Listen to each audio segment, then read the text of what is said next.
మన ఫ్యామిలీ అందరికీ హాయ్ అండి. టమాటా ముక్కలు బాగా ఎండలో ఎండబెట్టి సంవత్సరం అంతా నిల్వ ఉండేటట్టు పెట్టుకున్న టమాటా పచ్చడి ఎంత కమ్మగా ఉంటుందో ఇప్పటికిప్పుడే చేసుకున్న ఈ పచ్చడి కూడా అంతే బాగుంటుందండి. టమాటాలు శుభ్రంగా కడిగేసి 4 ముక్కలుగా కట్ చేసి ఒక కడాయిలో వేసి ఉప్పు వేసి మూత పెట్టి స్టవ్ మీద పెట్టేసి ముక్కలు నీరంతా పోయే వరకు మగ్గించాను. మరో స్టవ్ మీద కొద్దిగా మెంతులు, స్పూను ఆవాలు వేయించి ఇలా రోట్లో వేసేసి మెత్తగా పొడి చేశాను. ఇక మగ్గించిన టమాటా ముక్కల్ని రోట్లో వేసేసి మెత్తగా నూరుకున్నానండి.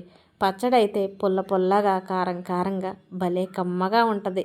మనకి నిల్వ పచ్చడి లేదు అన్న బాధపడాల్సిన అవసరమే లేదు, అప్పటికప్పుడే చేసుకోవచ్చు. ఇందులోకి ఒక చిన్నపాటి నిమ్మకాయ సైజ్ అంత చింతపండు వేడి నీళ్ళలో నానబెట్టి వేసేసి 4-5 వెల్లుల్లి రెబ్బలు కూడా వేసి నూరేసానండి.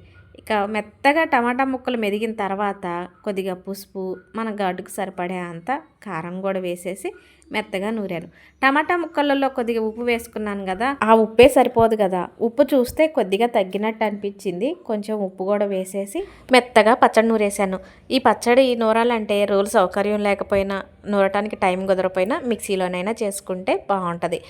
తాలింపు పెట్టేసుకుందాం. స్టవ్ వెలిగించి కడాయి పెట్టి నూనె వేసి నూనె వేడెక్కిన తర్వాత పచ్చెనగపప్పు, ఎండుమిర్చి, జీలకర్ర, ఆవాలు, ఇంగువ, కరివేపాకు, కచ్చాపచ్చా దంచిన ఎల్లుల్లి రెబ్బలు కూడా వేసేసి తాలింపు మంచిగా వేగిన తర్వాత నూనె పెట్టిన టమాటా పచ్చడి వేసేసాను. కమ్మనైన టమాటా పచ్చడి రెడీ. వేడివేడి అన్నంలో పచ్చడి వేసుకొని నెయ్యి వేసుకొని తింటే అబ్బబ్బబ్బా ఎంత బాగుంటుందో. ఒక్కసారి ఇలా ట్రై చేయండి, మీకే తెలుస్తుంది.